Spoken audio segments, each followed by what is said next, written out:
Hello guys, welcome back to my channel. నేను మీ సామలకోట అమ్మాయి. ముందుగా అందరికీ హ్యాపీ శ్రీరామనవమి. ఇంటి దగ్గర ఉన్న రామాలయానికి అయితే వెళ్ళాము. నేను మా ఫ్రెండ్స్ అయితే వెళ్ళాం. అక్కడైతే కొబ్బరికాయ అయితే కొట్టి లోపలికైతే వెళ్ళాం. గుడి అయితే మా ఇంటి దగ్గరలో అయితే ఉంటుంది. ఇవాళ అయితే ఈ గుడి దగ్గర అయితే శ్రీరాముడి కళ్యాణం అయితే జరుగుతుంది. ఈ గుడిలో అయితే 3 దేవుళ్ళు అయితే ఉంటారు. ఫస్ట్ అయితే వినాయకుడిని అయితే దర్శనం చేసుకున్నాం గాయస్. వినాయకుడిని అయితే దర్శనం చేసుకుని సుబ్రహ్మణ్యేశ్వర స్వామి దగ్గరికి అయితే వెళ్ళాం. సుబ్రహ్మణ్యేశ్వర స్వామిని అయితే దర్శనం చేసుకున్నాం. దర్శనం చేసుకున్న తర్వాత అయితే రాముల వారి దగ్గరికి అయితే వెళ్ళాం. రాముల వారిని అయితే చాలా బాగా రెడీ చేశారు. నాకైతే చాలా నచ్చారు రాముల వారు అయితే. ఎవరికైతే మా ఫ్రెండ్ అయితే తెచ్చింది, కానీ నన్ను అయితే దేవుడి దగ్గర అయితే పెట్టమన్నది. అందుకనేసి నేనైతే పెట్టాను. అలా కొబ్బరికాయ దేవుడి దగ్గర పెట్టి దండం అయితే పెట్టుకున్నాం. దండం పెట్టుకున్నాక అయితే మా ఫ్రెండ్ అయితే అగరత్తులు ఇచ్చి అగరత్తులు వెలిగించమన్నది.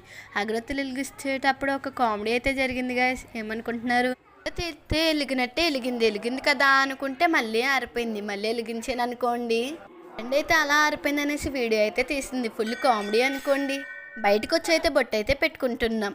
బొట్టు పెట్టుకుని అయితే కొంచెంసేపు అయితే గుడి దగ్గర కూర్చుని ఇంటికైతే వచ్చేస్తున్నాం. Bye guys.